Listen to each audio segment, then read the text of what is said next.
welcome to Comprehensive Phonics lesson for the chart 2. This is the chart to illustrate the 5 rules for silent E's. I like to teach in an analytical way. I am going to ask you to think of why you need a silent E. There are 5 rules, and I will go through this chart twice, showing you the rule as it is written. But listen and see if you can analyze the word and figure out what the rule is. Why do we need a silent E? There are 5 rules for the silent E's. Okay, let's begin. Rule number 1. We need a silent E to help us spell the word time. Now I want you to think to spell time. T-I-M. T-I-M. The last sound is M. We do not hear the E, but we need the silent E. Why? To make the I say I. The I is using its long vowel sound. The long vowel sounds are the actual names of the letters. I says I. The letter I is the name, and the sound for the long I is I. So I says I when followed by the silent E. That's why you need the silent E. Now here's the rule. It works for all the vowels. Remember, there are 5 vowels in the English language. And the rule for the silent E is vowels A, E, I, O, and U say their names when followed by the silent E. Vowels A, E, I, O, and U say their names when followed by the silent E. That's rule number 1. Let's look at rule number 2, the second rule.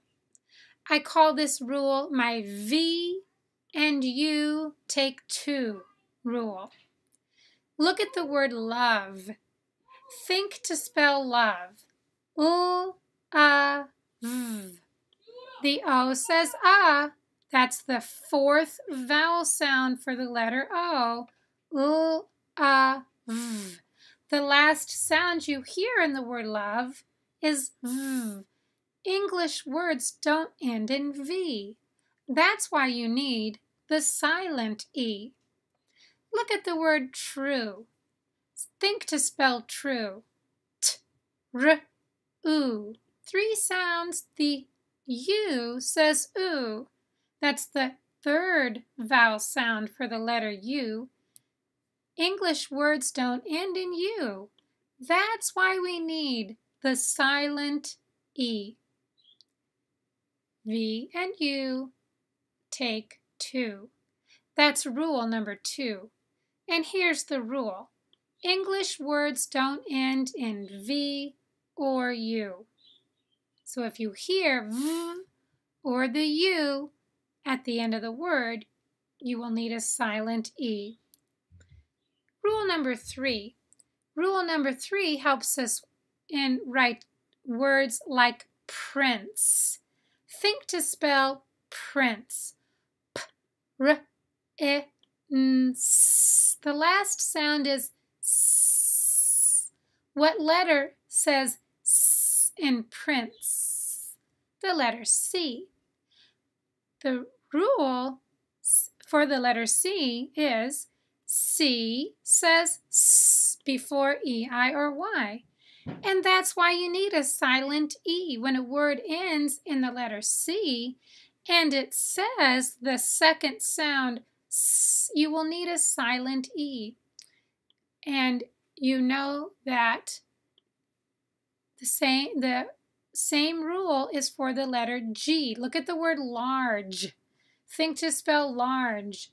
L-R-J. The last sound you hear is J. G may say J before the silent E. That's why you need the silent E to make the G say J.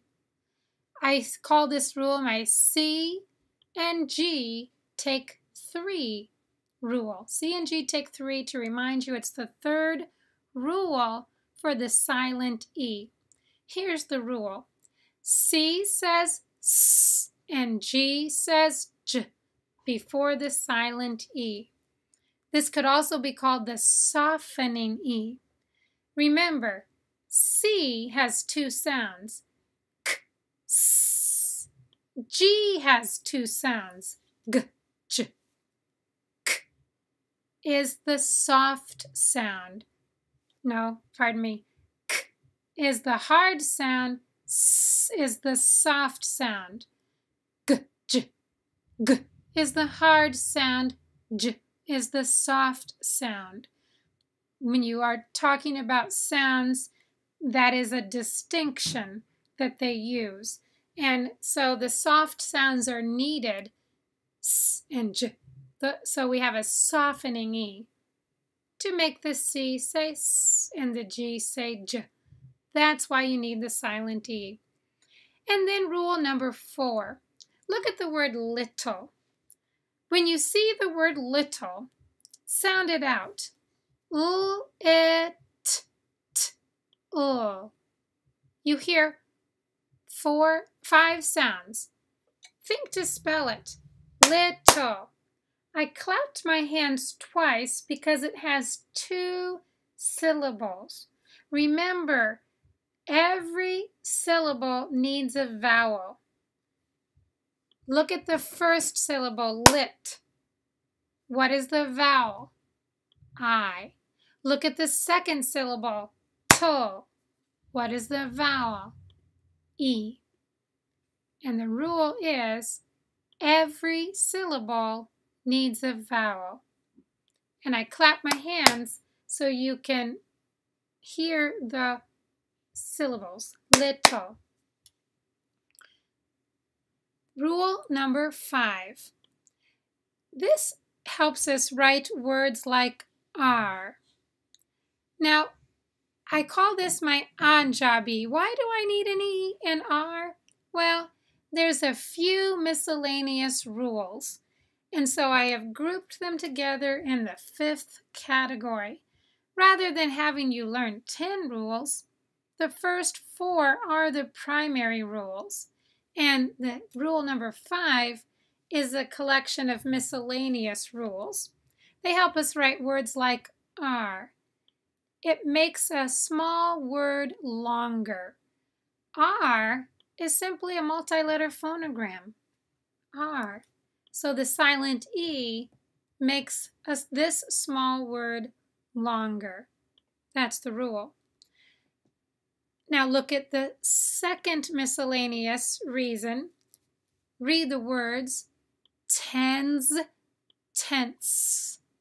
Now you probably noticed the S says Z in tens, t-e-n-z, and the S says S in tense, t-e-n-s. But as you notice, they have the same exact sounds, but there's a silent E in tense.